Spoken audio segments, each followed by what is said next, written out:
বারো মাসে কাটেমন জাতের আম চাষ করে সফল চাঁপাইনবাবগঞ্জের শিবগঞ্জের এনামুল হক স্বপন। তার সফলতা দেখে এই জাতের আম চাষে ঝুঁকেছেন চাঁপাইনবাবগঞ্জের কয়েকশো কৃষক। স্বাদ ও গুণে ভালো হওয়ায় দ্রুত সময়ের মধ্যে এ আম বিদেশেও রপ্তানির আশা সংশ্লিষ্টদের। চাঁপাইনবাবগঞ্জ থেকে মোহাম্মদ আশরাফুল ইসলামের রিপোর্ট, জানাচ্ছেন সোহেল আহমদ। প্রবাস থেকে ফিরে ২০১৫ সালে সর্বপ্রথম কাটিমন জাতের আম চাষ শুরু করেন শিবগঞ্জের এনামুল হক স্বপন। চলতি বছর তার বাগানে উৎপাদিত হয়েছে প্রায় ২,২০০ মণ আম। বাগানের পরিচর্যায় নিয়োজিত করেছেন ৩৫ জন শ্রমিক। আম চাষে সফল হওয়ার পাশাপাশি এলাকার মানুষের কর্মসংস্থান সৃষ্টি করতে পারায় খুশি স্বপন।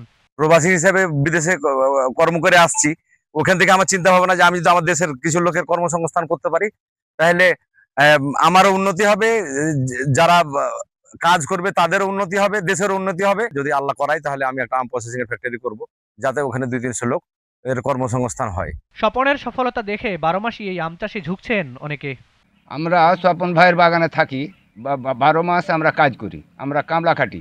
আমরা স্বপন ভাইয়ের ওই থেকে আমার পরিবার চলে। কাটিমন স্বপনের বাগানের আমের সাথে আমার বাগানের আমের মিল আছে কিনা সেটা আমি দেখার জন্য এবং কাটিমন স্বপনের সাথে কথা বলে পরামর্শ নেওয়ার জন্য, আরও দিক নির্দেশনা নেওয়ার জন্য আমি এই বাগানে এসেছি। এই আমটা খুব যত্ন সহকারে সে তৈরি করে এবং নির্ভেজালের মধ্যে দেয়। আর সেই সূত্রে এই আমটা মাঝে মধ্যে আমের ক্রাইসিস বেশি হলে, যদিও এনামুল হক সাহেব আম কম দিলেও, আমি আগ্রহের সাথে এই জায়গায় এসে উপস্থিত হয়ে মাঝে মধ্যে সেখান থেকে আম নিয়ে যাই। ১২ মাসই কাটিমন আম চাষ বড় বাণিজ্যিক সম্ভাবনা তৈরি করেছে বলে জানিয়েছে কৃষি অধিদপ্তর।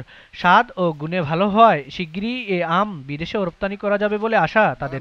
কাটিমন অফ সিজনের আম, যখন কোনো আম বাজারে থাকে না তখন কাটিমন থাকে। আর কাটিমন যেহেতু দেশেই ভালো দাম পাচ্ছে, সেক্ষেত্রে আসলে বিদেশে দেওয়ার ওই রকম কৃষকরা ঢোকে না, এখানে ভালো দাম পায়, এখানে তারা বিক্রি করে দেশের ভিতরে।